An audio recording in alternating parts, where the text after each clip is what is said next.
part of the Press Play Podcast Network. Look up in the sky, it's a bird, it's a plane, This is Jason J. Lewis, the voice of Superman on Justice League Action. This is Mark Wade, writer of Superman Birthright. You're listening to the Krypton Report.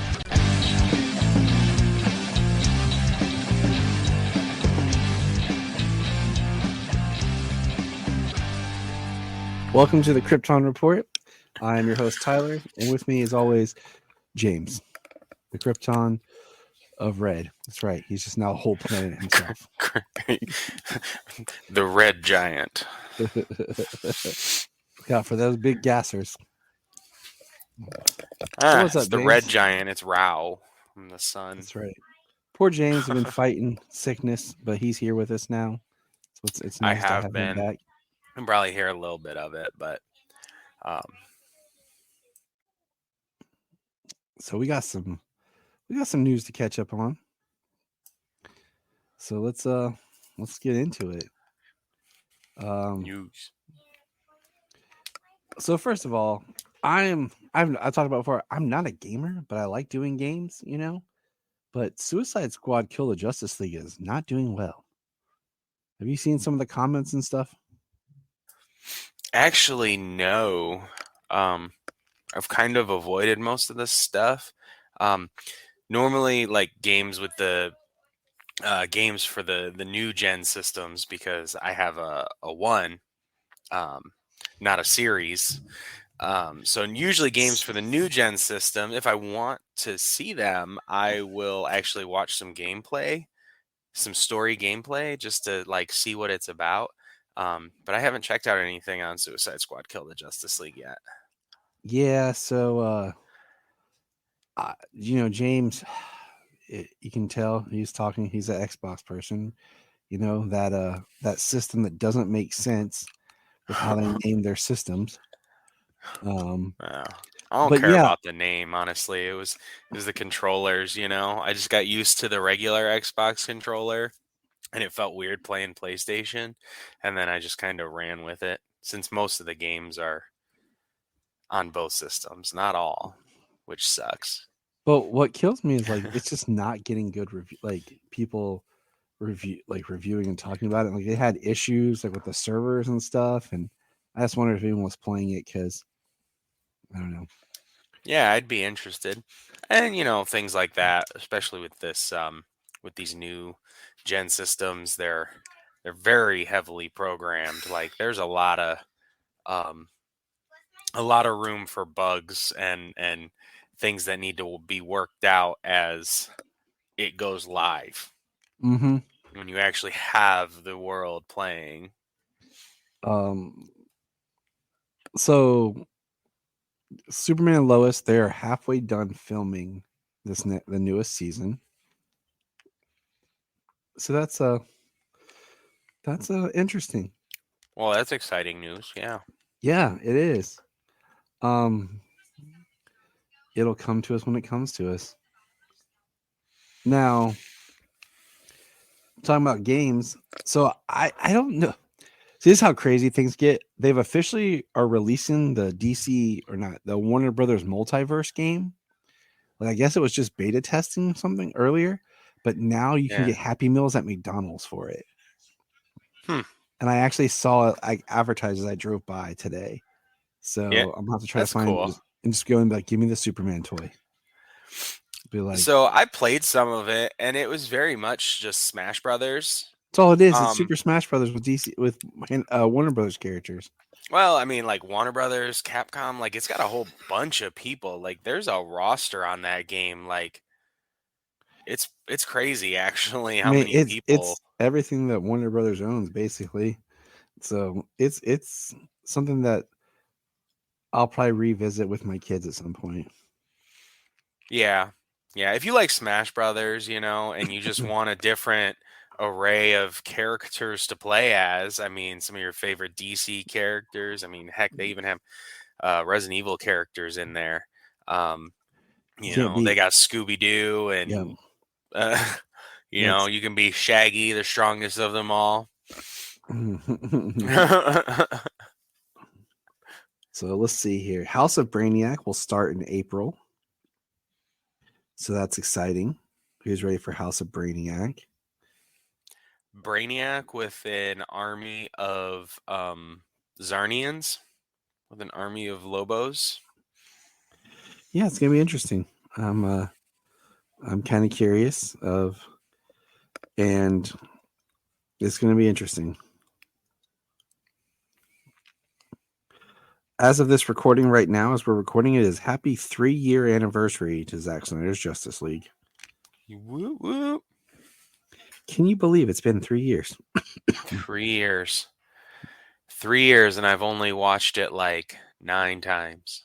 He's like, I've only watched it. Like, I've lost track. Right.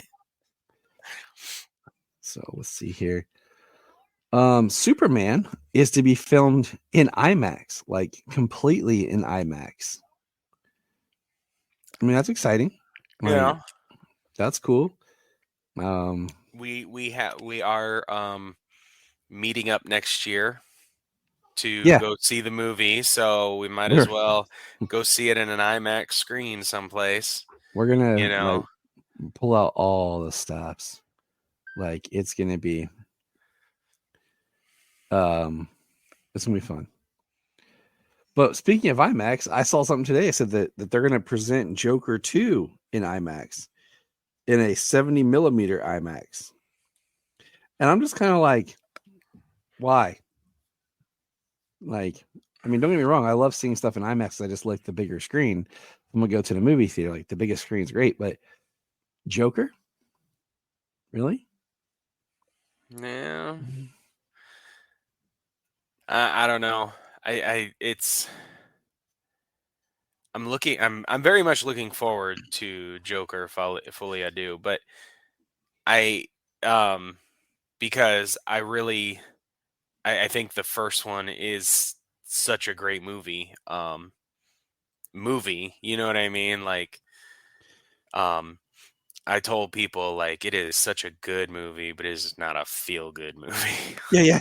Like, You're not gonna walk out there skipping and dancing. Okay? yeah, it's really good. It's very well done, and just so I'm looking forward to it. Joaquin Phoenix did such a great job. Um, I hope he can bring. I hope he can bring that back. Playing Yeah. and it's interesting. I'm very curious to it because is he going to be very much the same character, or is his Joker going to be a little more? Is he going to have a different budding personality? That's a nice Because theory. it's a new movie. It's a different movie. The idea of the musical element to the film, like it's going to be interesting because it's going to be something very different.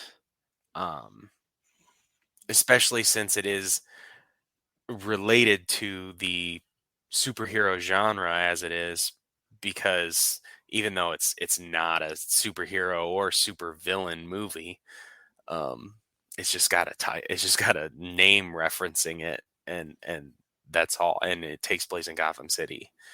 But Yeah, I mean, we'll talk about more when we actually see a trailer. Well, we see a trailer, but when we review, we're gonna do a commentary on the first one come this October. So it'll be interesting. Now, here's something interesting from Alex Ross. If you weren't aware, that he is doing a documentary on his work for Kingdom Come, and it doesn't say how he's going to release it, but I'm pretty excited about anything that Alex Ross does. Yeah, that's really cool. I didn't see anything about that. And especially from, he's mostly the artist, but it was his idea, it was his concept that got taken to, and they, what did he do? Bring it to Mark Waid after he pitched it and everything. Mm-hmm. Yeah, It definitely originates with him. So that's exciting. Also, there has been some casting for Superman and Lois as they're filming. I'm trying to pronounce her name. Yvonne Chapman. She has a recurring role, and she was currently on the CW's Kung Fu. So a new character has been added to Superman and Lois. Now here is a discussion piece. This is kind of speculative, but have you seen the leaked images from the upcoming Batman, the Cape Crusader? Has anyone seen these? It's The very photos interesting. we had in the chat. Mhm. Yep, it's very interesting because it's not much, but we have a more plumper looking Alfred, I guess, in that scene. That's Alfred, but we're not sure. Batman looks very not much is shown, but he looks very it reminds me a lot of that Strange Day short that they produced. But the ones that really surprised me are the additional characters. Harley Quinn looks nothing like Harley Quinn. No, Clayface looks she like actually looks a little more like Arlene Sorkin's original clown thing that inspired it. Yeah, Harlequin from the whatever show that was. I forget what that it was show. a soap opera, wasn't it? I think so. Yeah, I'm pretty sure it was a soap opera. Clayface looks like a Scooby-Doo villain. Gentleman Ghost looks cool. He looks like a pirate. Detective Renee Montoya looks like she escaped the first season of Batman the Animated Series. Mm-hmm. Natalia Knight, I'm not familiar with her, so I'm just not thinking of where she's from. Onomatopoeia is just like in a suit with the onomatopoeia face. Catwoman's the old like purple, like original looking Catwoman design, and then Two-Face just looks like a dude with a like Boomhauer looking face. That's messed up. I was gonna say he looks like it's like it's natural scarring on his side. It's not comic. It's not different colored. It's not off colored. You know. Yeah. So it's interesting with those Catwoman, kind of. if you watched Catwoman Hunted, she goes to a an event and she's dressed up like this Catwoman. What do you call it? It's interesting that these leaked. And yeah, it's surprised that this hasn't been talked about or pointed out on anything else. But yeah. Where is Cape Crusader going? Amazon. Amazon, that's right. That's why some of them have tags that say Amazon research. Yeah, I was scrolling back through them and I just saw that after I asked the question. So, but that's neat. Like, we're waiting for that to come out. So,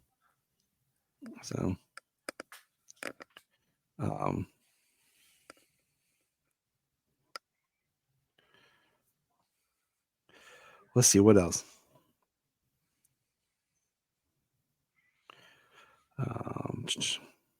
You know, considering looking at that photo, like we did say is that Alfred, but I almost wonder if that isn't like a if that isn't Gordon. I don't know. Like he's in a tux, so looking like Gordon from Batman '89. You know, he was all dressed up in a tux at the Wayne casino night. Could be. So McFarlane has released some figures, some that are cool and some that are fugly. Let's talk about the fuglies first. So they're releasing this whole line of figures called Ghosts of Krypton. And they are the jankiest looking, like, they're page punchers for an original comic. And they are just, like, I got excited because there's a Val Zod. And then I looked at it and I was like, No, the costumes look like the paint jobs are horrible. The costumes are like this. They look like they have buckles all across them. And then they released like they look hideous.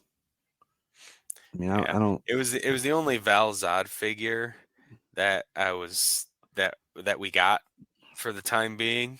Like I know. I got. I mean, I got excited. I was considering grabbing that one. If I bought Um, one, it would be that one. that's the only one And I was because the excited. Brainiac one just looked like some generic tentacle robot. They all look janky. That Superman one, the actual picture, the art, the comic book that they've got along with Mhm. it or whatever, um, that photo looks pretty cool.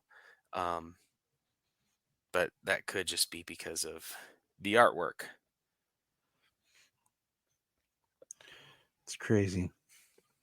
But yeah, janky as can be. Let's see here. The next thing is they released a Batman. Okay, for the Grant Morrison. Is the And JLA build a figure line? yeah, and he looks like Batman 89 from the comics with like, but he's thicker and he has like a more Dark Knight Returns looking face. So I haven't gotten to read the JLA Morrison run yet, but does he wear a black suit in I that? guess like, I guess so because I looked at some of the comics and it looks more grayish. But I'm gonna I go might out and have to pull some I might have to pull some up on the app. but yeah, I'm like okay. But yeah, but then of course the big news is they're releasing a Superman Electric Blue figure that I have already pre-ordered. Me as well. That one was beautiful. It actually And I'm was. waiting for them to announce a gold label red figure. Yes, So I we can will get be that one. we will be very hurt if they do not. And then Absolutely. the That la- is the standard on the gold for that one. I mean, come on. and then the last one is we are looking at a mega figure, which is labeled as Kryptonite Doomsday.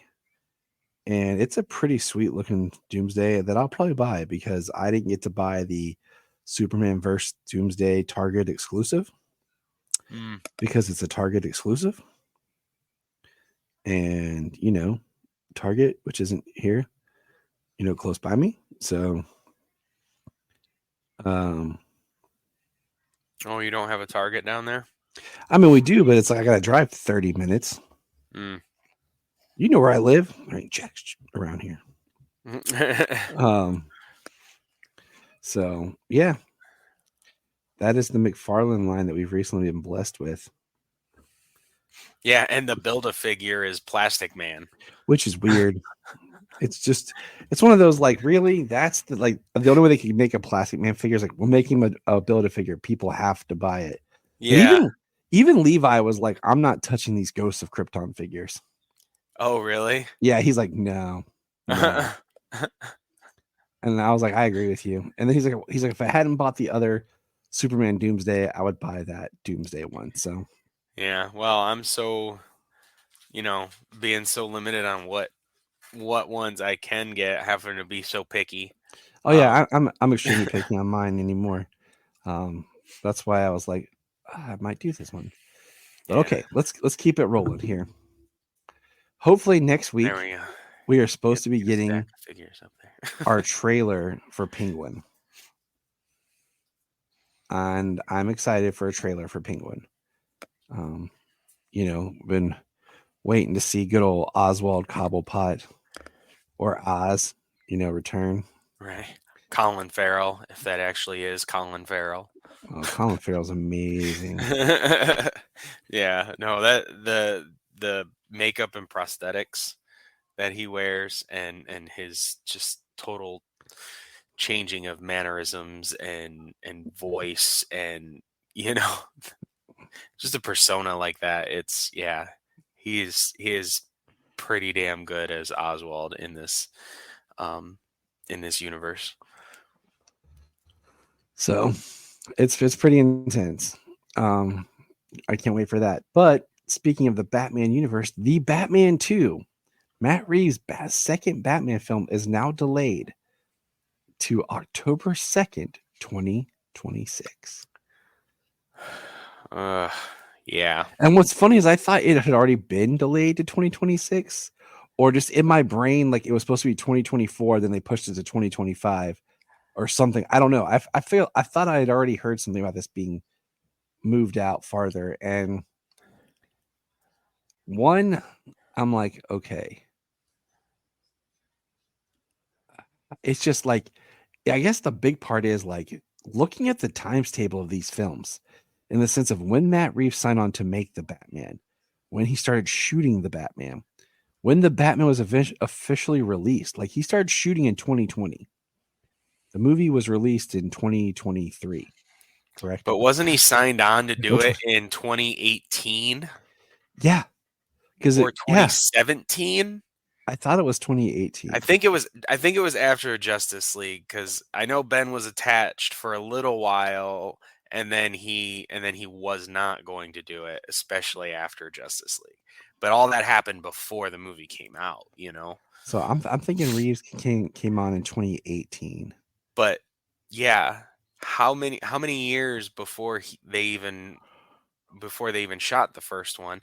And COVID delays aside, like, you know, that is Mhm. one thing that stopped the delays. They shut down production multiple times for COVID, as well as the full-on shutdown. So those aside, it still took a long time to get to screen, and just so much longer And between that one and the next one. Why a full year?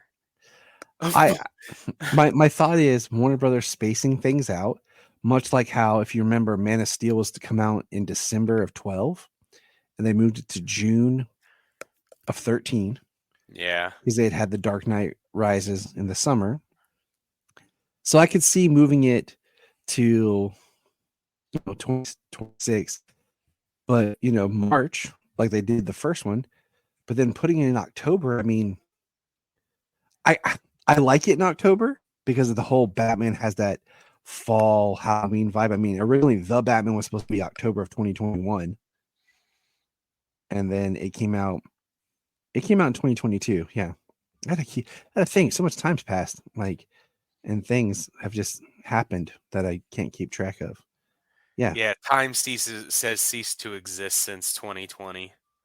So the Batman came out in 2022, which is crazy because it just feels like that was almost 2 years ago.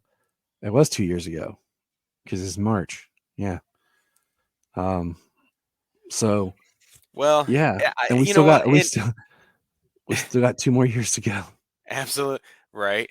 Um, so talking it out, it does make a little sense though, because when you think about it, freaking Warner Brothers didn't dip their toe into trying to really put out um, a shared universe of movies. Yeah, if you want Yeah. to quote unquote call it that, a shared universe of movies, until superhero fatigue had set in. So now, as they do this reboot, now they actually have to space it out so that way these things are more event type movies again, instead of telling a large story in a world that incorporates all of these people. Which I understand there has to be, and I'm okay with that, having to be smaller stories as well as your bigger event stories. It's just like you can't spend $200 million on your smaller stories when you spend 300 million on your event things and expect them to balance out. You know, You know what I mean? They do have to scale it back a little bit. I wonder like there's Characterization, you know? if there's just stuff Sorry. where, like, I don't want to steal it. Like, I heard the guys on Holy Backcast mention it, like the idea that maybe they want to make sure there's no overlap in any kind of Batman story beats between what the Brave and the Bold might be and what the Batman 2 be. They'd only be doing like a similar story. So I get that, but it still is just like Matt Reeves is saying the script's not ready. And when you look at like, I understand when it's a good script, don't get me wrong, but it seems like you've had enough time. And with all the weird delays and stuff, you think you would be. I mean, James Gunn's over here like, I wrote Peacemaker during season 1 during COVID. I've knocked out Peacemaker season 2. You know, I wrote Superman. I've worked on that. And He clearly has to have an idea for an overarching narrative for yeah, the and that's what I'm saying. Like GCU as well. so you think Matt Reeves, when he went into, completed the first the Batman, like he talked about, he would have had an idea for a sequel, because we know how these movies are made, and and you think he would have been working on that script and would have had time. And I know that there was the writer strikes and all that, so don't get me wrong, but I still just feel like, what are you doing now? Now, what would make a lot of sense to me is if secretly they're going to film the Batman 2 and 3 back to back because of the time, and then just hold it, you know what I'm saying, and film it, shelve it or whatever, and then release it in 2 years or whatever, but film them back to back or something to go ahead so that Matt Reeves gets his Batman trilogy. And, he's not spending 15 years of his life doing these 3 films, Yeah. 4.5 years. I mean, that was the time frame from like The Dark Knight to The Dark Knight Rises. But Nolan also made Inception in the middle. Yeah, he made a movie in between each one. So, and I'm just saying, like, 3 years is like, okay. We won it in 2 years. 3 years is like, okay. 4 years is like, I just think about people grow and move on. And in 4 years, like, you could, I mean, granted, there's a lot of other stuff, but there was 5 years between Aquaman and Aquaman 2. 5 years. Yeah. That's all other things like that's tough, And I'm sure that hurt that movie as well. The Not just Batman, to mention it being the last thing that you just think got. with like Batman being so successful and Warner Brothers loving it, you think they would try to get that movie going faster. But speaking of movies, it was announced that there will be a Teen Titans film written by Anna, I can't pronounce her last name, who wrote or is writing Supergirl, Woman of Tomorrow. A Teen Titans film, James. Teen Titans. So my question to you is this. Who are your Teen Titans? Are they Teen Titans or are they Titans? And they said Teen Titans. So I'm really leaning into the teen aspect. Right. Because there is a Titans and there is a Teen Titans. They are technically actually still a full-on group. The Titans have actually had a Titan Academy where the Titans and the Teen Titans taught another generation of up and coming heroes. So it's kind of like a dynasty now. So my question is, if we're going to do Teen Titans, who are your Titans? Yes. My Titans would definitely you have to have Robin. Yep. It's an absolute must. Yeah. And see, it's tough because I've got the idea of also like Dick Grayson because he started, or if it's going to be within like the present time and Damien's there, is it Tim Drake? See, and that's okay. So first, just name your Titans, and we'll go back to the Robin conundrum. Okay. Robin, Cyborg, in this day and age, of course, right? Starfire, Kid Flash, Um, yeah, Raven, and I do think I want Beast Boy in there. You have I to. think yeah. I mean, they did him really cool on the show, but I think if you do his powers with a budget and you really get him shifting and stuff like that, it would look pretty sweet. So you got to have Beast Boy in there. I think you need the original. Brian, I asked him the same question. He said the original Teen Titans, which is Starfire, Wonder Girl, Donna Troy, Raven, Beast Boy, Robin, Kid Flash, and Cyborg. Aqualad. Oh, really? And yeah, there's just I think you have to have the ones that people know from like Teen Titans Go and stuff. Like you have to. I think you have to. Let's lean into the teen side. Let's make them an array of teenagers.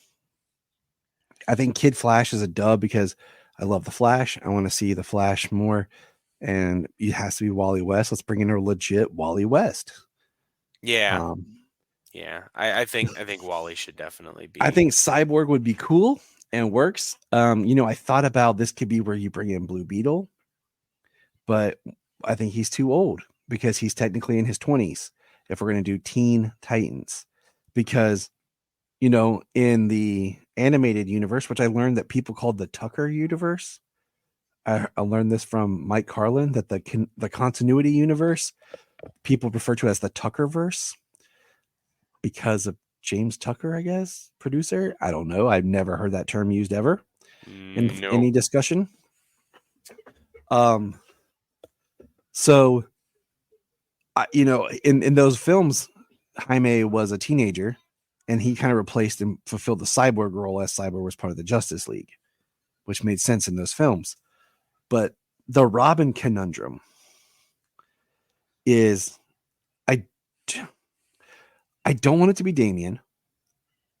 I think it would be cool if maybe it's Red Robin, Tim Drake, or I could see them doing something where it's Dick Grayson from Robin into Nightwing, and that's part of his arc in the series. Is going from Robin as he's leaving and Damian's becoming Robin, because I don't want the same Robin that's in The Brave and the Bold to be the Teen Titans Robin. Yeah. So I see it as making it Dick Grayson striking out on his own, who then turns into Nightwing, while Damian takes on the mantle of Robin alongside Batman and Batman the Brave and the Bold. Right. And I know that sucks because you have such that we got to have a Dick Grayson. They said Damian is the Robin for Brave and the Bold. But where does that leave Tim or See, Jason? but that's why, yeah, but that's why I would prefer. That's why I would prefer if it was actually Tim. I would too. Of full-fledged Tim Drake, because then you could still have that history. You could have a Jason out there as Red Robin, and you could Red Hood. And I say you leave Jason Dick dead. Grayson is just Nightwing. I say you leave Jason dead, and you have a scene of Nightwing, Dick Grayson showing up and just kind of pep talking Tim into forming his own team. Yeah. Well, I do think that having Jason exist and have him being dead would be fine, because you could actually do a live action Red Hood story in some form. In a capacity after that, if he is dead going in. But then you've had Tim Drake and Damian just coming in on the scene. If you shrink the timetable just a little bit, you can't feasibly even in a movie universe with when people actually age, you can't feasibly have everything happen with the expected time gaps and things like that. Things will be that's why you have to truncated if you want to use a lot of things like that.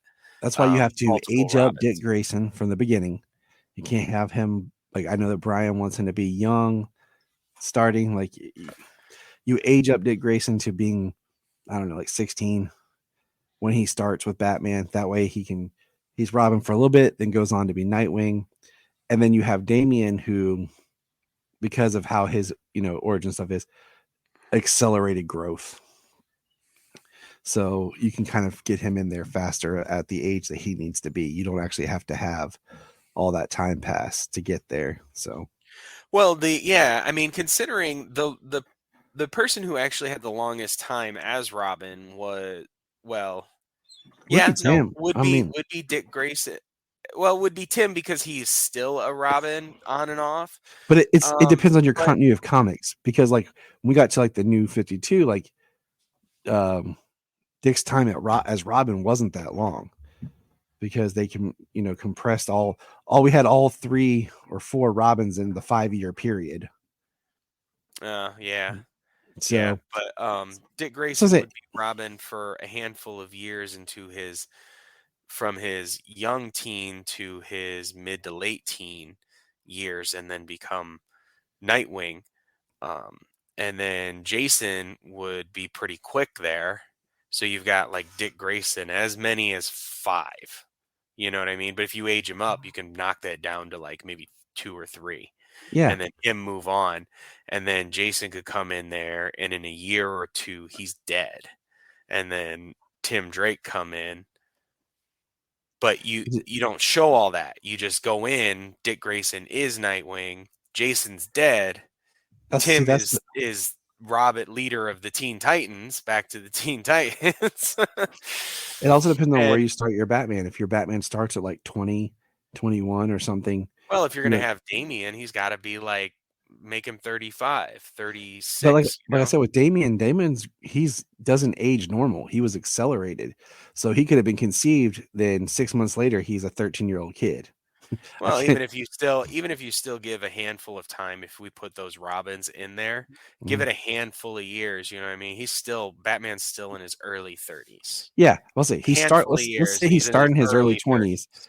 Let's say he's starting his early 20s. That way you can give the Robin some time.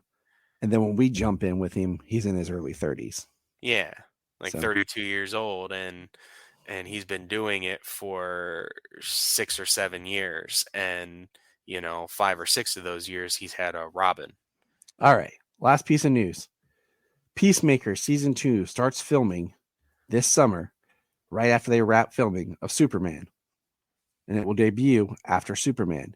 And it takes place in continuity after Superman. Season 2 does. Yes, But season but one. only but I tried to make heads and tails of James Gunn's post about what like episodes of season 1 are canon and what are not.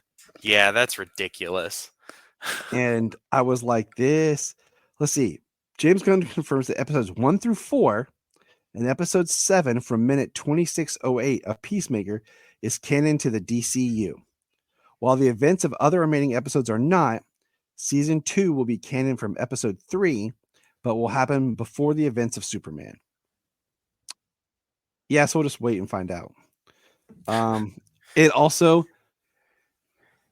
See, and then Waller's going to be like canon afterwards. Like Waller's going to take place after Peacemaker season 2 and tie it in, which kills me because I thought the setup for Waller was the end of Peacemaker season 1. But then it makes me question, are they going to retcon the Suicide Squad into being part of the DCU? And that the bullet that Bloodshot does fired, James Gunn, after he puts those posts out, do you think he just sits back and waits till people start blowing up in posts and he's laughing his ass off? and dissecting everything, like going to that minute in an episode, like, so it's just like I have belief that they'll explain it somehow. So this goes to the thing that I had posted in our chat, where I said the problem isn't okay. Well, the problem was Warner Brothers. The problem isn't James Gunn and what he wants to tell us as a story. The problem is fans on the internet. They want to guess or be told the story before they are told the story. Like, okay, so we'll say this one thing, and I'm not even really talking about it, but there was a behind the scenes photo of the engineer for Super Put, and I'm like, I'm not even going to talk about it. Like, we're not going to look at and dissect it because it's a behind the scenes photo out of context that we have no idea what that is. Is she prepping for a stunt? Is she in a suit that she wears before another suit. There's post-production. We're not gonna go down the rabbit holes that we learn from these other films of just things being exploited. Yeah, because from my little exposure to her from the Authority book, she is going to require a lot of CGI done to her. So Yeah. behind the scenes means literally nothing as to what we are going to see on the screen. But yeah, the whole Peacemaker thing, I'm just like, I would love just some sort of James Gunnsian like something that helps explain what's going on. And I mean, it's part of that problem. If you want to keep the same actors, fine, but retweak the characters so there's a little bit of a different characterization or look about them to say that's the DCU version compared to the DCEU version. I still think James Gunn's look for Harley Quinn was the best look that we had. Absolutely. For that little bit at the beginning of the Suicide Squad. But that's all the news we have. Stick around. We're going to get into some comics. And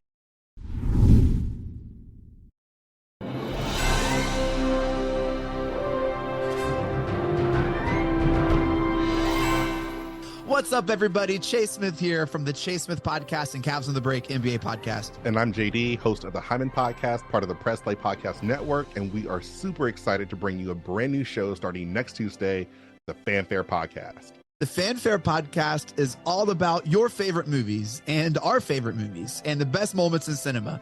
To help guide our discussion, each episode will feature one classic, and we will grade this movie using a report card-like scale A through F. We're going to be grading categories like acting, directing, cinematography, the score, and even the movie poster itself. And we're not featuring a movie report card. We'll be sharing our movie rankings, franchise deep dives, actor and director interviews, and everything in between. Movies have been a major part of our lives, and we cannot wait to share our thoughts with you. Our premiere episode will drop Tuesday, June 27th, and JD and I will be reviewing Raiders of the Lost Ark in preparation of the release of Indiana Jones and the Dial of Destiny on June 30th, the 5th installment of the franchise. Join us on the Fanfare Podcast, available on Apple Podcasts or wherever you listen to your podcast. Hello, Brooks here with the Books with Brooks monthly book club podcast. Here's how Books with Brooks works. We read one book a month, and then we talk about it. Classics like Stephen King's The Shining, debut novels like We Are the Brennans by Tracy Lang, and tons of other compelling, life-changing stories, one book and 1 month at a time. So come read along with us, and then listen in. Here at Krypton Report, we believe in the power of podcasting, the power of speaking your voice and speaking something that comes from you. So here's a couple of podcasts you can check out with people sharing their voice. I am Brian Peters, the creator and host of Gravely Amusing. For the past 30 years, I've studied the history of gods and monsters in pop culture and our world. As a student of theology and history, I've tried to understand evil and its impact on us. As a writer, I've tried to share this knowledge. As a comedian, I've tried to make people laugh as I do it. But as a man-child, I'm still that scared 7-year-old boy. Join me as I share the history of horror and sci-fi, discuss classic and modern pop culture, and share a creepy story or two. This podcast may scare you, it may horrify you, or it may leave you gravely amused. Listen to Gravely Amusing on Apple Podcasts, Spotify, iHeartRadio, and wherever podcasts are found. Follow us on Twitter at gravely_amusing or on TikTok at Gravely Amusing. Hi, I'm Taria Maynard, and this is my co-host, Jania Patrick. We're a couple of sisters in Central Ohio who created a podcast. Our podcast is called The Confessing Heretics. The basic premise of the podcast right now, as we see it, is we're going to talk to you guys about our stories in religion, would you say? This podcast is about sharing our truths, our religious traumas, and our histories. We'd love for you to join us on our journeys as we talk about our pasts and discover more about ourselves along the way. We will be featured on Facebook, Instagram, TikTok, and YouTube. Just look for The Confessing Heretics. We have a $1 Patreon. Yes, I know everyone asks for money, but our $1 Patreon each month gets you commentary tracks for releasing movies, DC movies. It gets you my requel series where I pitch ideas about movie sequels, prequels, or whatever. It also gets special bonus episodes of whatever else some of the friends of the network chime in and drop. So check that out for $1 a month. That's all we ask. Keep it cheap, keep it simple, and help us keep going. Check out the link in the show notes or Patreon Krypton Report. Follow the link in the link tree or in the show notes below, patreon.com/Krypton Report. This is Dan Jurgens, and if you want to have a good time, keep listening to the Krypton Report. All right, and we're back here. So there's a couple other little news snippets, clippets, slips, hips. Nip slips. What? that we didn't get to. There's always news coming. I try to keep up with everything, but Douglas Smith has been cast as Jimmy Olsen for the 4th and final season of Superman and Lois. Douglas Smith is a brother of Gregory Smith, who has directed a few episodes of Superman and Lois. And I recently saw him from that wonderful sequel that nobody remembers or ever saw, was the second Percy Jackson movie, because I just watched the series and then both movies with Solomon, where he played Tyson. The Sea of Monsters. Yeah. Which, I mean, it had some cool parts. But yeah, so we're getting our Jimmy Olsen. So let me ask you this. If we're getting Jimmy, do you think we're going back to Metropolis? Or do you think, and this was my thought, that we're getting more like flashbacks? Or do you think we'll actually be in Metropolis more this season? I mean, I suspect we'll be in Metropolis more this season. Lex is going to be in Metropolis. I know that they've built it around Smallville, the show so far, for the most part, but I think that I think that it's got to grow a little bit for the final season. I know why they went to Smallville, but I think that maybe they've got to go back for some reason or another to Metropolis. Plus, we got so many of our series regular characters who are now only going to be guest stars from time to time. So the more guest stars, the merrier. Yeah, so I'm just curious as to how are they going to split the time between Metropolis and Smallville? It's not exactly down the road. It is close in this universe as well. It is closer. I guess. I don't know that it's Smallville close within 3 hours, and then where Jimmy can basically get to Chloe from Smallville to Metropolis in the same time as Clark can. Yeah. It went from 3 hours to just being a nice little drive, round trip drive. You can ride your bike to Metropolis now. You can ride a two pedal bicycle to Metropolis now. I think okay, so we saw a guy the other day on the road with a motorized one-wheeled scooter thing. It was so weird. He was standing on it. It was just zip, and I was just like, that just doesn't feel safe, man. I don't know. I have a lot of questions. Well, I don't know. I mean, you got the hoverboards, Don't call them that. They're not hoverboards. Yeah, I know. They're just using that for marketing. Absolutely. How much is it? How much is it about balance on those things, or how much is it supposed to stay vertical? Right. Right. All right. So we got that, and with that, we got Bitsy on her social media released some photos of them back in the Metropolis sets as Clark and Lois in the Daily Planet. But the one that got me was the Daily Planet. It looks like baseball or softball. And it said in the top corner, Babowski's Lounge. Babowski's Lounge, James. Yeah. Well, the Daily Planet like baseball team or whatever, softball team, that kind of made me definitely think more about them going to be in Metropolis. And then of course I saw Babowski on there and I was like, well, I mean, that's pretty awesome, you know. I was hoping they'd reveal who they've cast, if they've cast Bibbo, because they Right. need to cast Bibbo.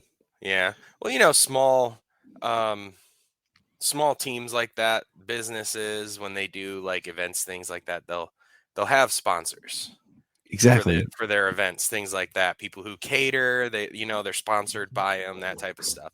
So it's kind of cool to see, Bibbo's like, yeah. I've been saying Bibbo, like bring Bibbo in for, the show. So I'm glad that we're going to get some sort of Babowskiism references. But it was like Bibbo's Lounge. I thought that was interesting. But speaking of lounge, do you know a guy who runs another lounge? The Iceberg Lounge. The I know Iceberg Lounge. Yeah.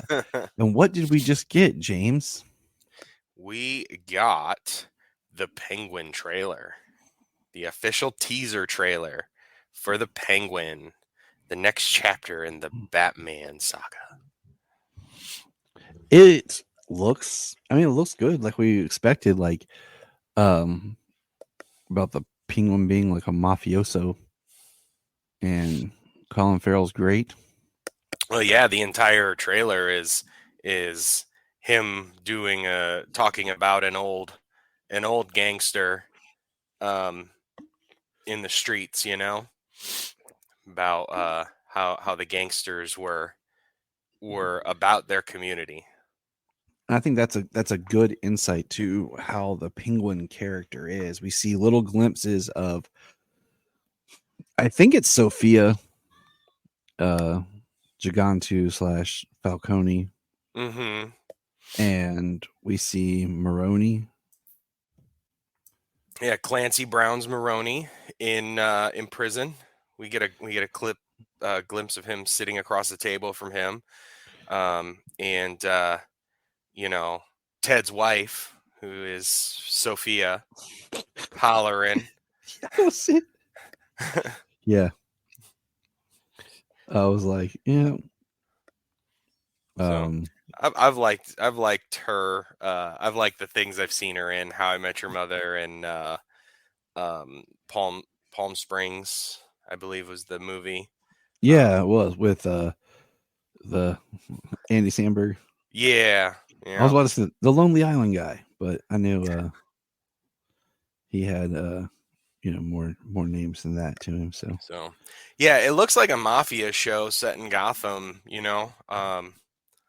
Honestly, I mean, it looks pretty cool. I mean, one of the best parts of the Batman is the city is Gotham. Right. They really made Gotham like a character in itself, like the look of the city, the feel of the city, the way people are in the city in different respects, the levels of corruption, like it's really cool.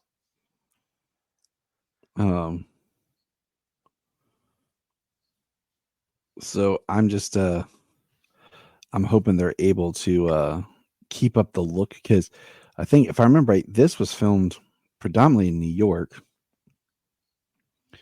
and the Batman was filmed in Glasgow. Let's see, it says filming locations: Los Angeles, New York, and let me check here on the Batman, because like that was one thing that I loved about the Batman was the look of Gotham, where it looked like its own, more of its own city than just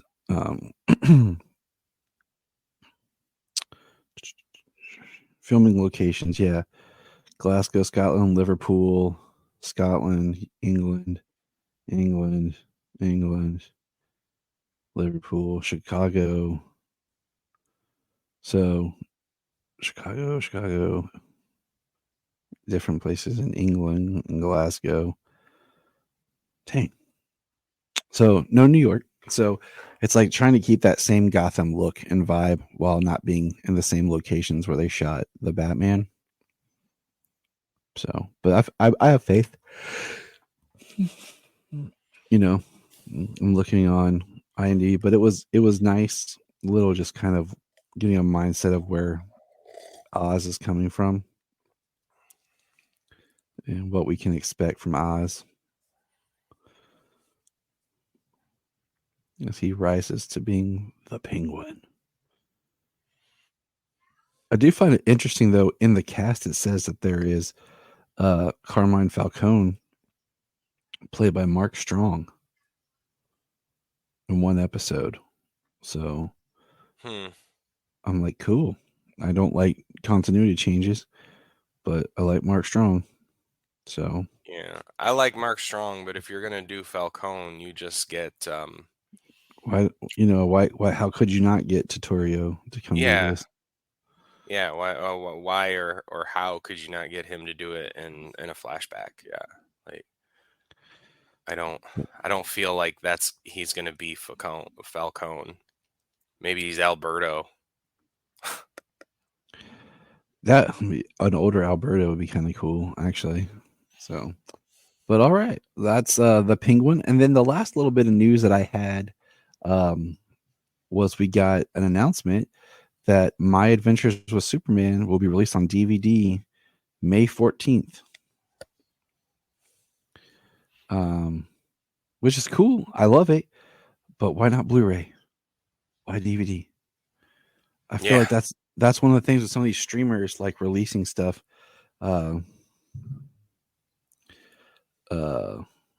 Is they'll put if they do put it on physical media, they put it on DVD. Well, I think in that case it's just cheap. They're just going for the cheap route, you know. I think they're gonna make it super cheap, and they're gonna frickin' try and charge the most for it to try and make the most profit off of it. You know, give you a $3 set of DVDs, and they're gonna charge you $30 for it. You know what I mean? Like that's just It sounds like a James Cole move. It's just the greedy people these days. Well, no, I mean, come on, you got these freaking multi-billion-dollar companies, and they're gonna put out a goddamn DVD.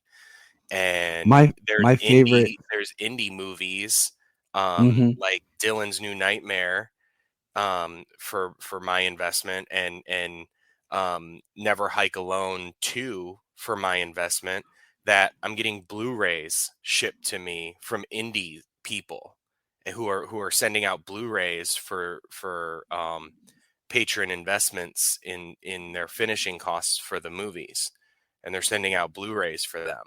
And you got these multi-billion-dollar companies who are trying to screw over every employee they have, and they're also selling cheap crap. Preach it, James. So Brian and I last night, side note, watched Lisa Frankenstein. Weird movie. Like, and I mean weird is just like it could find its own identity, and that's a whole nother conversation. But there's one part in it in the third act that your name came up often, and I'll have to tell you off mic because it was hilarious. But so that's all I have for news. The other thing is just worth honorable mention, I guess, is I sent you guys a picture of a guy who like 3D printed a desk to look like the Fortress of Solitude. Yeah, that was And pretty it cool. was amazing. And I'm like, dude, I would love that. It'd probably cost so much money, but it would be amazing. And I'm just going through here, make sure I have no other, because I always try to make notes or screenshots of anything newsworthy. This is something I did make the other day. I'll bring this up just for thought, okay? Just as a provoking thought. 1951 to 1978, okay? 27 years from the last time Superman was on a big screen. Okay? 27 years. 1987 to 2006. 19 years. 2006 to 2013. 7 years. Now, 2017 to 2025 is 8 years from the last time we saw Superman on the big screen. Now, I did not include the Black Adam post trailer, snippet, but I'm talking about a full fledged Superman as a character in a film. I find it just interesting. 7 years between Returns and Man of Steel, and then 8 years between Justice League and, because if you're just a moviegoer and you're just, not following stuff and you don't watch like Superman on TV, you just watch the movies, 8 years from Justice League to this, you're like, okay, Superman, all right. You're not thinking like we are, where you're like, well, we have these other Supermans here on TV. I just thought that was an interesting thing to think about. Yeah.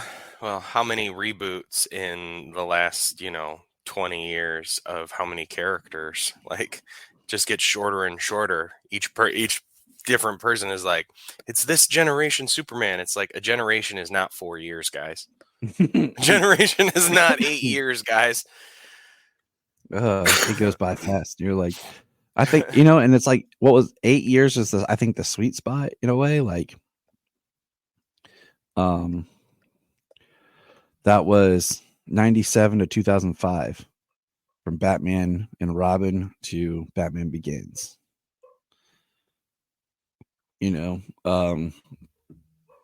I think technically, hold on. Well, I mean, if you crap the bed as badly as Batman and Robin did, and as bad as Justice League did, you'd want to wait 8 years before putting them back on screen again, too. And what's interesting too is, but guess what? Those are all studio meddling. So, imagine that studio ruined it. The Dark Knight was 2008, and then 2016 was Suicide Squad, which is 8 years for another Joker, but it didn't feel like it was that long. It still felt like, you know what I'm saying? Like, just because, like you just said, like when you mess up and you do it bad, everyone's like, okay. But when you do something good and then you reboot in like 8 years, they're like, Like, is it too soon? I mean, what's okay? I think the shortest turnarounds. Let's see here. Was it 2007? It was 2011. So 4 years from Spider-Man 3 to The Amazing Spider-Man. And then I think it was 4 years from The Dark Knight Rises, which was 2012, to 2016, which was BVS. Mm-hmm. I think those are the fastest two I could think of, like shortest time frames. Yeah. I mean, unless you count, hold on. Well, but even then, we'll see here. Unless you count Black Adam, Superman showing up in there, Henry Cavill showing up, and then Superman coming out. I'm not counting like a mention of a character. I'm saying like a clip. I'm talking about like a full-on part of the film. 2017 is Justice League. 2022, right? Yeah, 2022 is the Batman. That's 5 years. So even that's a little Spider-Man longer. and Batman, I think, have the quickest turnaround. But I'm saying even then, like, because we still had technically. Well, I mean, it's weird because you have Justice League, but then you have technically you can't really say like there's a turnaround for Batman because Affleck then appears in The Flash, last year, so he's still kind of going. So you just have congruence. But anyways, let's get into some comics, man. What you want to tackle first? Steelworks number 6, the epic conclusion. Yeah, let's conclude with Steelworks. All right, you want to take the lead on this? Yeah, let me find where my history has for Steelworks. There we go.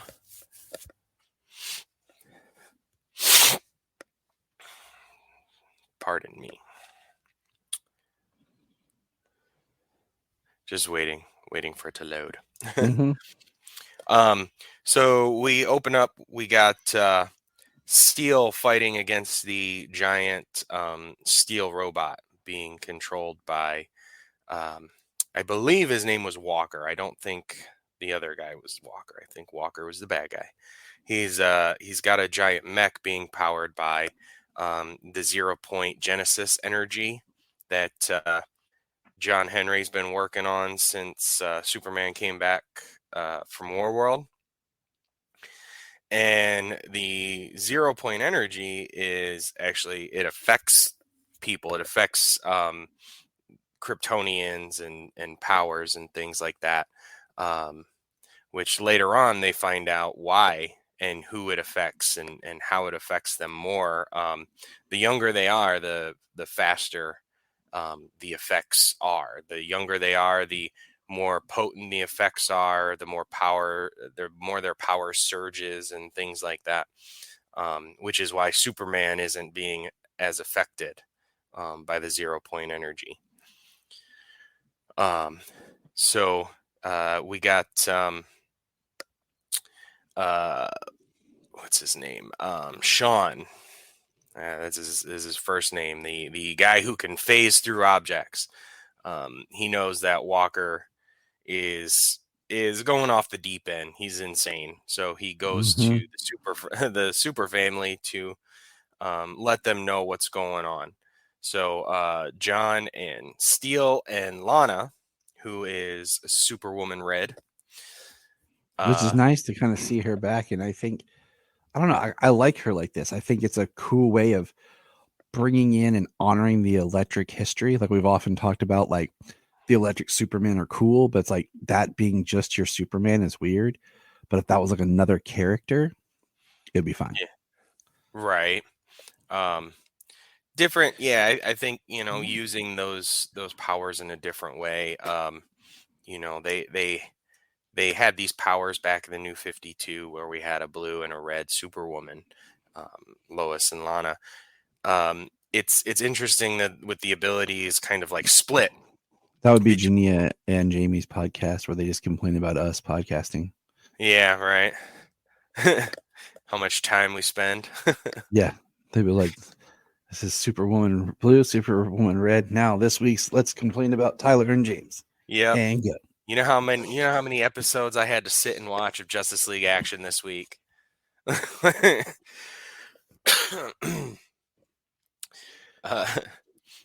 they all go and attack. We got Sean Carey, who is running, and he uses his phasing powers to jump inside of the machine and pull the 0 point energy generator out. I believe it appears, because I don't see anything else. I don't remember anything else. Also, that Sean Carey sacrificed himself. It appears that he died entering the machine and getting the 0 point energy generator out. And Superman takes it and launches it into the sun as Osul and Othu go and capture Walker and his bodyguard. Mm-hmm. His generic Kingpin look-alike. And Kingpin. And then John and Lana spend some time together. Yep. Being engaged. And we're just going to say,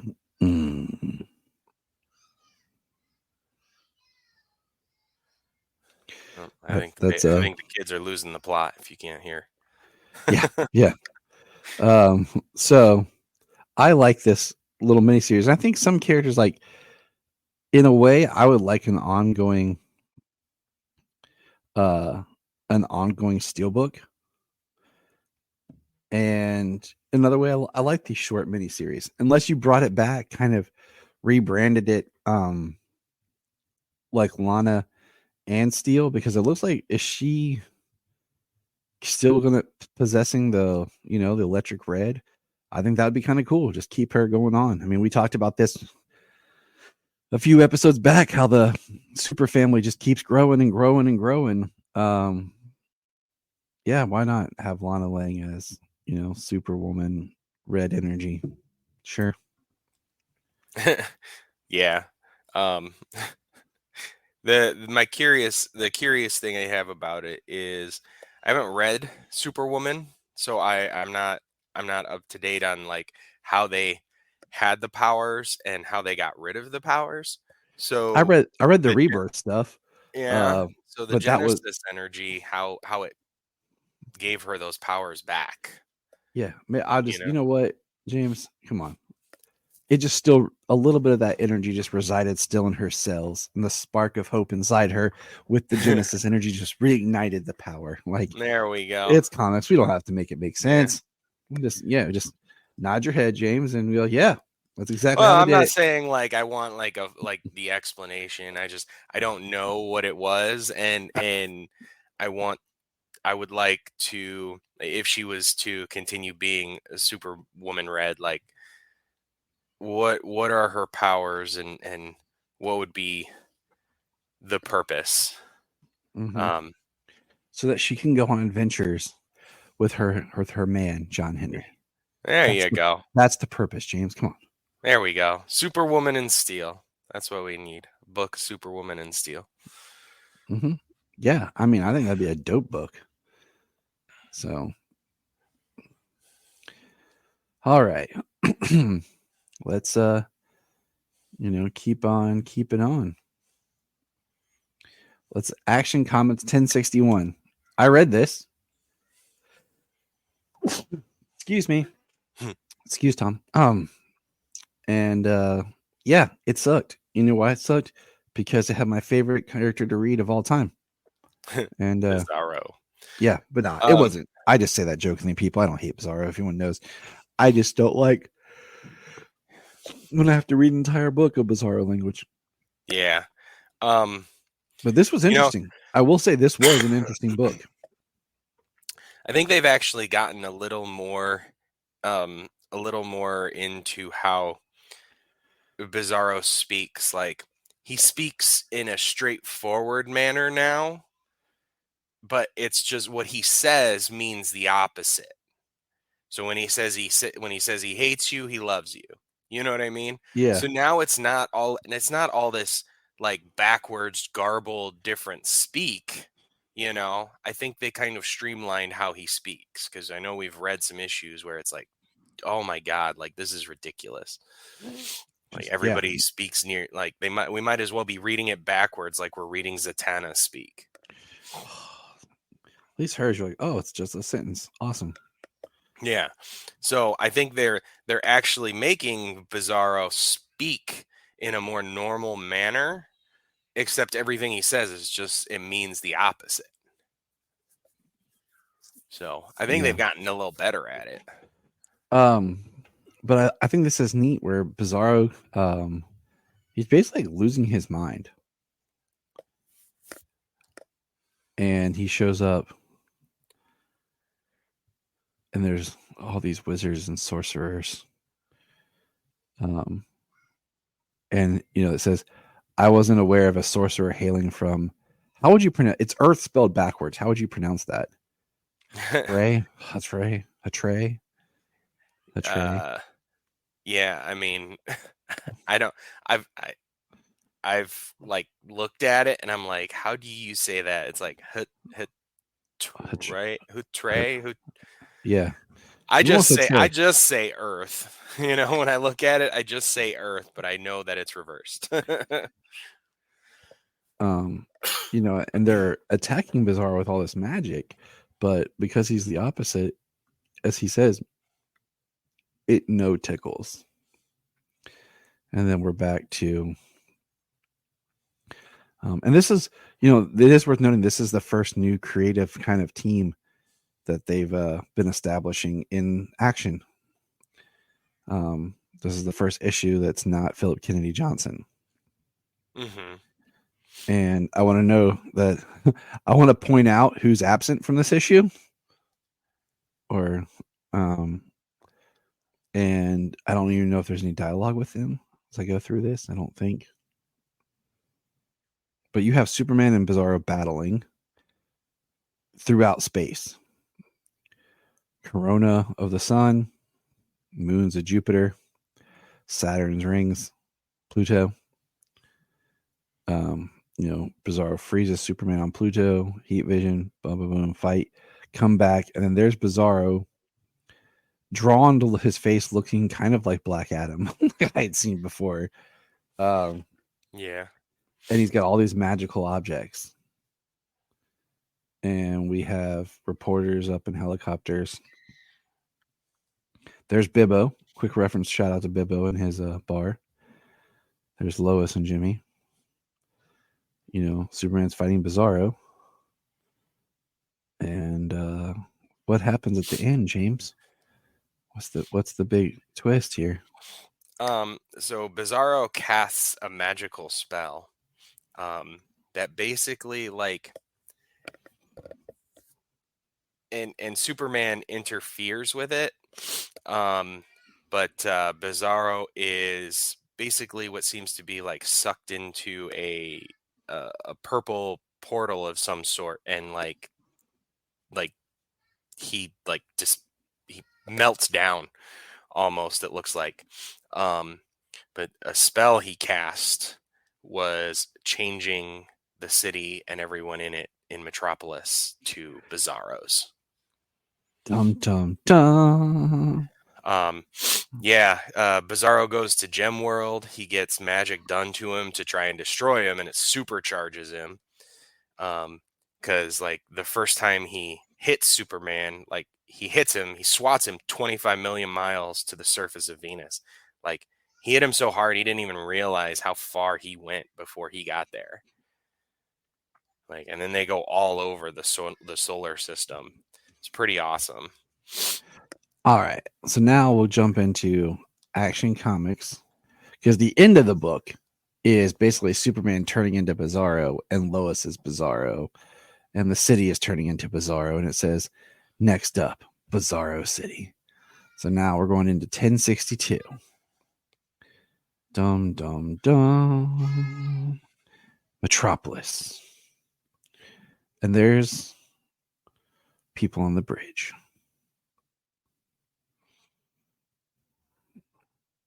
And there's a dude, this was kind of interesting. There's a kid who's about to jump and commit suicide and then turns into Bizarro and jumps.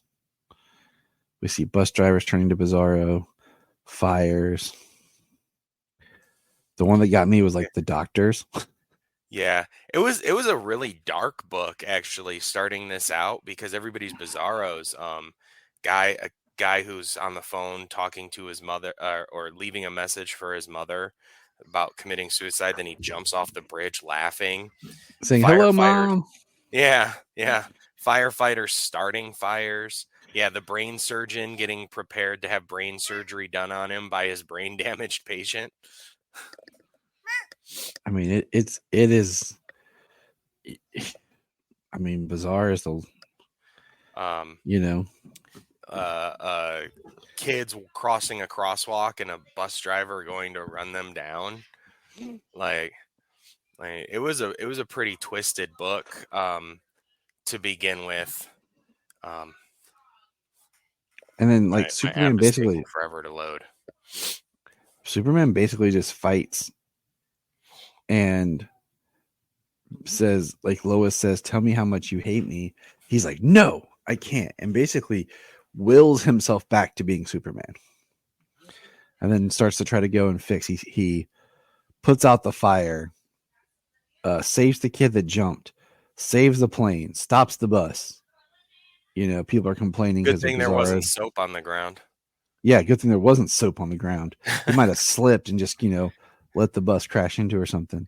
I was going to say, he'd have gone through those people like Invincible if there was soap on the ground. I prefer to think I like to think of him more like the scene in Blue Beetle, where he's just like, "What the?" As the bus just perfectly bisects. Yeah. What I thought was hysterical was Superman. He saved those kids from being killed by that bus. What a monster. Now they have their whole lives ahead of them. Their dreams of being hit by a bus forever ruined. Look at him. He's proud of it. Bet he'd do it again, the sick freak. Like,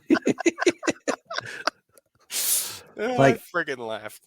I like that it's, you know, they're talking kind of backwards, but they're not me blah, blah, like it's, you know, like you just said, he's proud of it. I bet it'd be a sick freak. Like they're talking straight, but it's like the reverse of meaning. So, Yeah. then of course we have, you know, Batman show up. Yeah, this is days later. We have Batman show up because of course he does. He looks awesome though, I might add, his suit. Yeah. And then there's Blue Devil and Constantine. And they're there. Yeah, I was excited to see Blue Devil. I was like, oh, look at that. I think it's interesting that when Superman looks like in glass, like a mirror, he sees Bizarro version.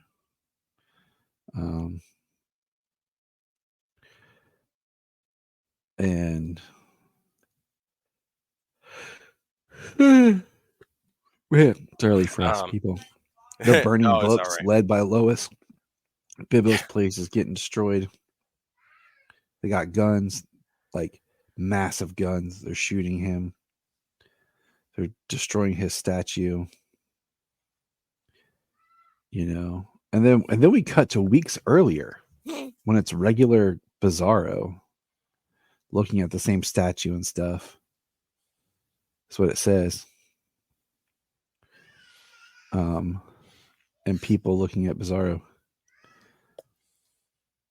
And yeah, it's kind of like why Bizarro like it makes you like all these people are making fun of Bizarro. They're like hurting his feelings, calling him the worst and a horrible villain and laughing at him, calling him stupid, this stuff. He flies off laughing, but he's crying. He's got a tear in his eye. So this is kind of what made him want to do the spell in the first place. Like people treating him like crap. And then once again, Superman is fighting, turning into Bizarro, and he says, "I'm okay. Me never felt worse." And then he heat visions all the people in the front. That's what it looks like. Is that how you took it? Yeah, I thought he changed and started killing people. So, like, he's just obliterating, and I'm like, and then it kind of like says, and then it kind of goes back to him sitting on his knees, and you're like, is it really happening? Did it really happen? Or is like that's what's in his mind? And he says, Bizarro, if you can hear me, know that you can turn my thoughts upside down all you want. You can convince the whole world to despise me, but I promise you, until the day I die, I will never give in to being the opposite of the boy my parents raised. And that just makes you feel proud. Yeah. And then he goes and he saves the Bizarro chopper and then gets spit in the face. And then that's the fate Bizarro Lois. Yeah. So before we go any further, because I actually really liked the end. I was like, that's actually kind of cool. You know what I mean? Yeah. But like, so when Batman shows up, it's days later, and he's talking to Batman, and Batman's, have you slept since this started? So for days, Superman's been saving everybody from themselves and from each other, from killing each other and from hurting and destroying the city and everything. And then we get to this part here where he flies off, and I'm not going anywhere. And then we start moving into the end here, and he says, this is day I don't even know anymore. Feels like time itself has broken down, just like everything else. So now he's been awake. He hasn't slept, hasn't stopped for days or weeks or months almost at this point, it would seem, because and the spell has now changed the entire everyone on Earth is now Bizarros. And then he flies to Gotham to find the one person he believes can help him. And who might that be, James? Bizarro Joker, the most sane man on the new face of Earth.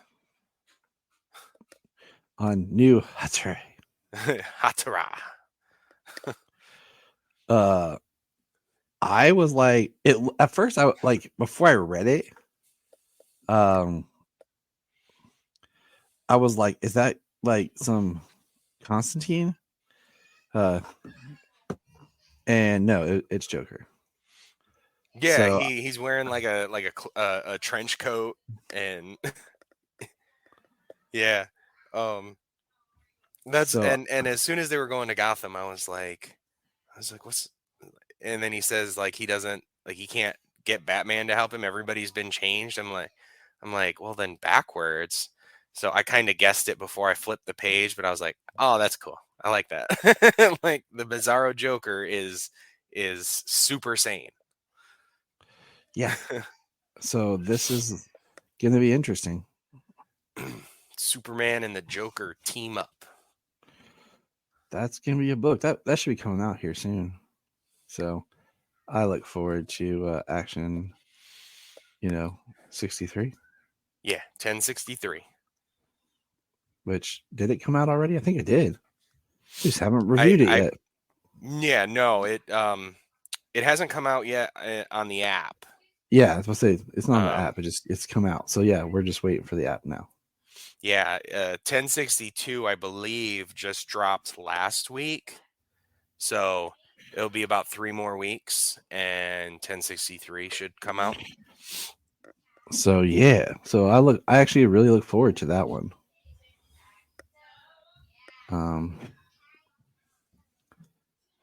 All right, what's our next book? Do we have a next one? Or are we holding off? I can't. We're holding off. We're holding off. Or did you? Well, we have. You haven't read Superman 11, but we read 10.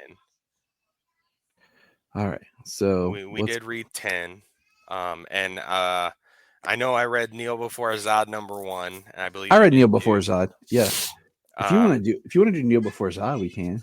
Okay, and then also World's Finest 23. I don't know if you read that one, but 24 just came out. So, but I can jump into Kneel Before Zod. Yeah, let's see. Did we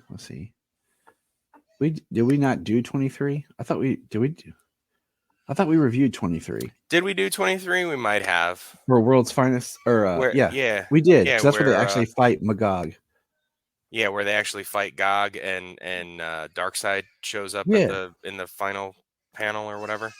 Yeah, we got to do 24. Yeah, it's when they're all Darkseid. Yeah, we got to do 24. That's what it was. See, that's what happens with waiting on the app and then not having the app on time. Yeah. Well, we open up on New Kandor. This takes place post the backup story we saw with Zod and Lorzod. Yeah, Lorzod. That's what I go with. His son, him and Ursa's son. Zod is arguing with the ghost of Jor-El. Of course he is. He argues with Lorzod. Lorzod kind of believes himself to be more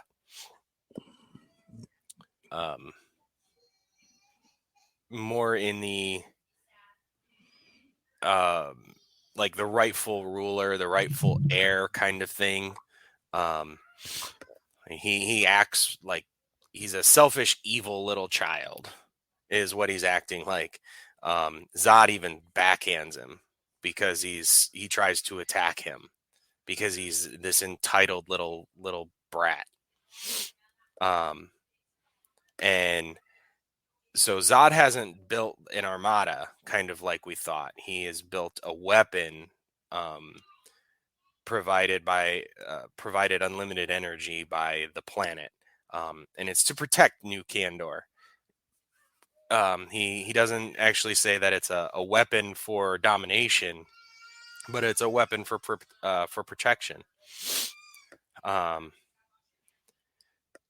Zod is kind of cracking at the seams, though. He's seeing Superman. He's seeing and talking to Jor-El, but ultimately here he banishes Lord Zod from New Krypton and sends him away. And Ursa says that she wished she could provide clarity for him as to why he's being banished. But he kind of he's being entitled. He doesn't think he's learning a lesson here. Mm-hmm. Zod has the bottled city of Kandor on New Kandor here, as he's trying to he wants to repopulate. He wants to have Kryptonians repopulate. He does say after a couple of generations of people that there will be a full new race of Kryptonians. Then they get attacked. The planet gets attacked, and they get attacked by the Khunds, a warring species out in space. They fight with each other. They fight with everybody, which is interesting. Yeah, the most that I remember them from is the history of Doomsday when he goes to the planet. Mm-hmm. But Zod single-handedly repels the Khun's invasion off of his planet. The United Planets, they're concerned with Zod's presence in the universe, being the type of person and ruler and dictator, tyrant that he is. That's Zod. Yeah. So they call him an unstable element. They heard of hostilities in his sector of space, and he tells them nothing to worry about. But in the end, he is captured and torturing a Khund and trying to find out what brought them there and why they were sent there, or why they decided to attack New Kandor. Mm-hmm. And that's the end of Kneel Before Zod #1. It's also Kneel Before James. That's a different story. That's not. That's when James just, kneel before James, and he ends up being no, and then he gets his hand crushed and thrown into a cavern. This is Sparta. Yeah. All right. So let's get over here and look at World's Finest. Was it 2024? 24. Yeah.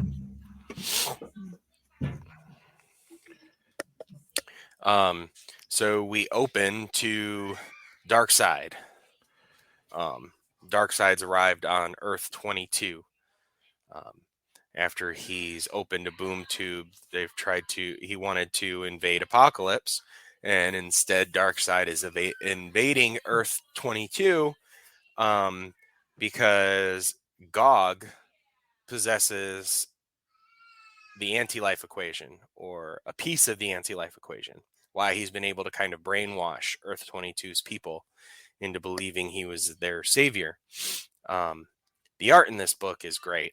Oh yeah, as it has been for a long time. But the battle and the art in this book is awesome. Darkseid looks fantastic. So basically, Darkseid is swatting everybody like flies. Nobody here stands a chance, pretty much. he is just. We see the two Supermans, and he takes them both out with the Omega beams. Green Lantern and Wonder Woman both attack him at the same time, and he crushes their swords, one in each hand, and swats them away. Tells them, war is a cold game, colder yet is the grave. They're not dead, but they certainly are damn near. while Magog hides in a hole, Darkseid is still marching his way through everybody, swats away both Batmen, destroys the Green Lantern's shield that is carting away Gog, and Darkseid begins to extract the anti-life equation from Gog. And then Magog steps out saying he will stop him, and that there's no victory against him. And he says, "You're right, okay." And Magog blasts Gog and destroys Gog, kills him. Yeah, he does. Yeah, he does. Which is part of the story that we know that Magog killed Gog in the Kingdom Come storyline. And here in the end, Darkseid decides to leave, calls him, says, "You mistake anger for significance." Like, just because Magog is angry at him and trying to attack him, Darkseid believes him to be an insignificant being. He's not even enough to waste his time to swat him away. So Darkseid leaves through a boom tube. Magog, believing he's won, that he's, that he deserves celebration at this point, they're disappointed in him. He crossed a line. He killed Gog. He killed a prisoner. He didn't listen. Batman told him explicitly. He said, "I told you explicitly to bring reinforcements so we could regroup, because because of every other Earth's hero is on their way to their location." And so instead of doing what he's told to gather reinforcements and regroup, he hides in a hole until there's no choice but to attack, and then he chooses the easy way out. And Superman tells him, "That doesn't make you a hero, it makes you a weapon." Everybody is basically telling him, we simply traded one killer for another. And that and Magog says, "Am I going to go to Arkham or the Phantom Zone?" And says, "To hell with you," and walks off. And Superman's just basically dumbfounded. Like, he doesn't know what to do. And then Clark confronts Superman, Clark being the younger one, our protagonist, Clark, compared to Superman, this world's hero, about what he didn't do. And he saw the graves. And then the Spectre shows up. When the Spectre shows up, he takes Batman and Superman away, but then Superman asks to know what happens. And basically we get a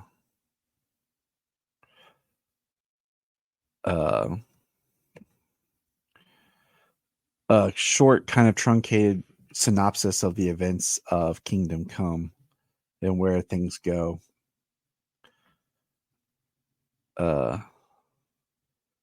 And what's awesome is the Spectre drops Batman and Superman off to an older David at a grave, and Superman finally gets to say his kind of parting words to David. He says, "You can't change what you've done. The mistakes of the past can't be erased, but they can be tempered by the actions of the future. You acknowledge your mistakes. Now burn your regrets. Use the fire to light a better path. Pick yourself up and just do better. After all that's happened, I still believe you can." And he says, "I will. I promise." And the last page is an older Magog, with just a bunch of those futuristic hero people we saw. Some sort of a Shazammer. Looks like a Wonder Woman, Dr. Fate, a Blue Lantern, and just some crazy looking people. Yeah. There's a lot of different people in there. Another generation of heroes. You know, Now, generation, that's 4 years, right, James? I we mean, at established? least 4 years, right? Didn't we establish that? Yeah. Yeah. Apparently, a generation is as fast as you can age somebody up. You know, like 3 panels. That's a generation. Yeah. All right, so we got that one in the books here. All right, what do we got next? We want to do Superman. Let's hold off on doing Superman 10 and 11. We'll do those together. Let's bounce over to a couple. What did you watch? We got some Justice League action. Justice League action. Yes, we do. The best day ever. Joker frees Lex Luthor with a mother box and forces him to spend the day together, hopping all over the world with the Justice League hot on their trail, trying to catch up. All right, James, what did you think of this awesome episode? I like this episode. I mean, we got Mark Hamill's Joker, James Woods' Lex Luthor. They do a good job. It's really funny because it's kind of like Joker just wants to have like a buddy day with Lex Luthor. Yeah. Just two pals hanging out. Right. But in the end he's using Lex Luthor to get a dirty bomb and blow up the world.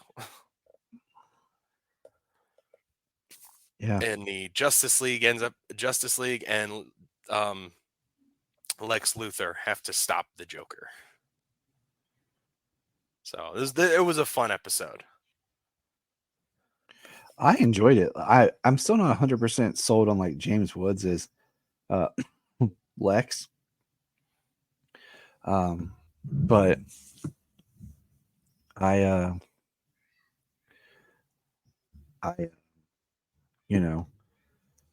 enjoy the idea of the Joker and Lex kind of out palling around, even though I don't actually ever seen that like happen. I feel like Lex is above those type of people. Like, to him, they're just regular petty criminals, where he is something more. Like Lex always sees himself as the hero.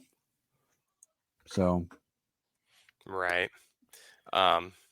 Yeah, I mean, it takes you back to World's Finest in the animated series when you got Joker and Lex Luthor teaming up, where Lex doesn't want to have any involvement with him, but ultimately, does. James Woods, I mean, he made a fantastic Owlman. Yeah. And Hades. And I think that Hades persona kind of fits well with the Justice League action, the structure and the comedic elements of the show. I mean, he's not Clancy Brown, but nobody's Clancy Brown. Yeah, nobody's Clancy Brown. Yeah, we know this.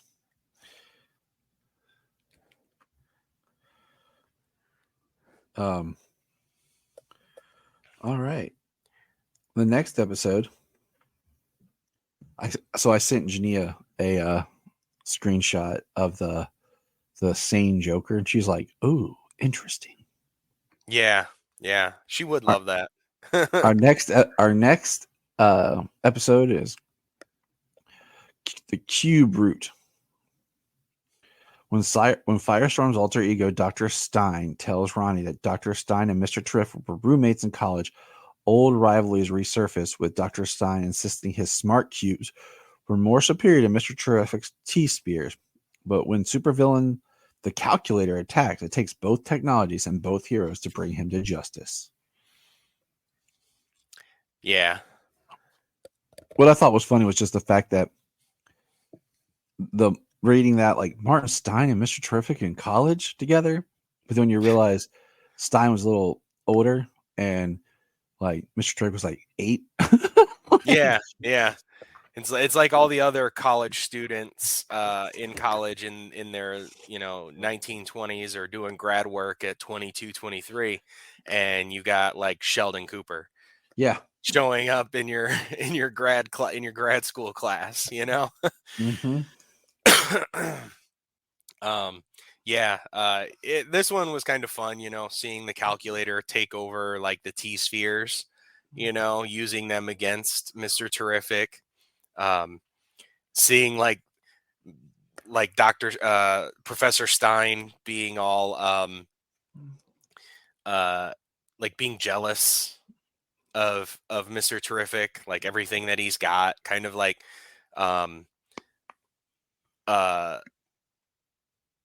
in some ways accusing him of creating his T spheres based off of Stein's cubes. Yep.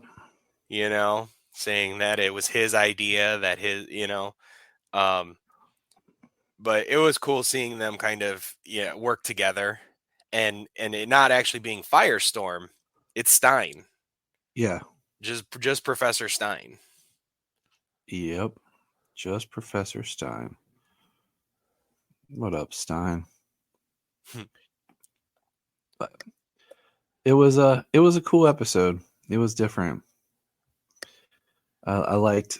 I mean, that's the fun thing about this series is I'm just as invested and interested when we pop up with Professor Stein and Mr. Terrific as I would be if it was Superman or Batman or Wonder Woman. Mm-hmm. So, and then our last episode was Superman's pal, Sid Sharp. When obnoxious reporter Sid Sharp decides that Clark Kent is getting all his stories because of his connection to Superman, Sid decides to become his own superhero to outscoop him. What did you think of? Well, we got John Lovitz in this episode. So, Sid Sharp. All I could think of was the critic. Right? This is his critic character. It sucks.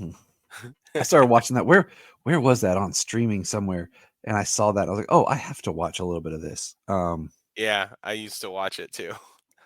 But I mean, recently, like I was rewatching. I was like, oh, because I was like, man, I remember watching this as a kid. Like, what is this? Like, what is it like now? Like, because it was one of those things I watched as a kid that I probably shouldn't watch as a kid. It was like a late night cartoon. Yeah, and you're just like, oh, you didn't think about it. You didn't know that like late night cartoons were usually for adults. You're just like, okay, I'm gonna watch this. Right. Sid Sharp's trying to outscoop Clark Kent. Clark is getting all of the scoops on all of the Superman saves, things like that. Clark's got his hunches and his inside people and things like that. All his excuses to be on the scene before everybody else. And Sid Sharp decides to become his own superhero.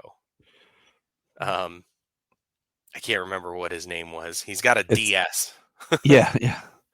I was trying to look it up to see. I don't know. He dresses up like Superman, and he's got a DS on him. He wants to be the Daily Planet's own superhero, so that way he can get the scoops. Instead of Clark getting the scoops on Superman from him. And then we have Darkseid, who wants Superman. He wants the Kryptonian. And he delegates that to his generals, his people, Calabac and Granny, and who is the other guy? And then Desaad.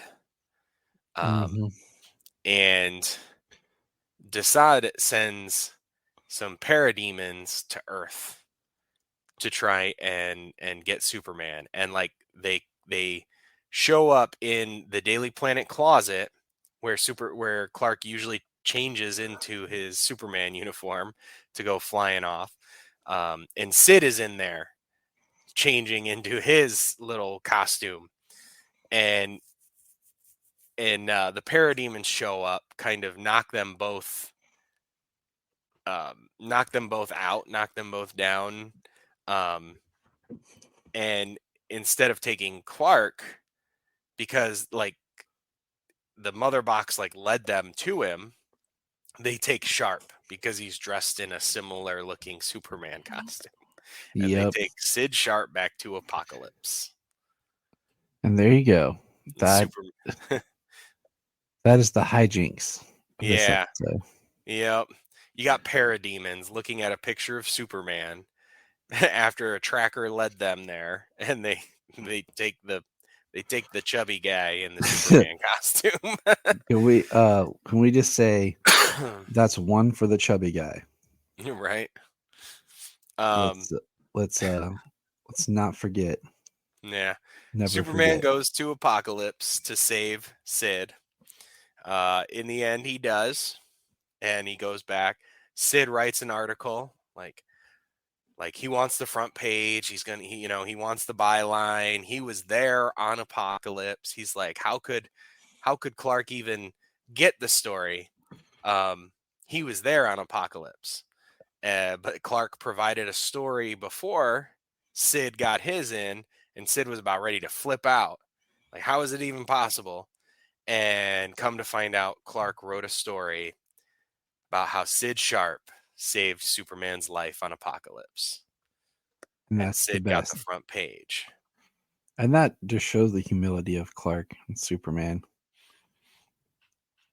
Yes, sir. All right. Well, I think that wraps up this week's Compound episode. Got a lot of stuff to cover. A lot of news, some good comics, some good cartoons. So stick around for next episode, and remember, Look up in the sky. We just want to say, if you've enjoyed this podcast, please check out other podcasts on the Press Play Podcast Network. If you are like Tyler and James and can't get enough super talk, check out these other podcasts.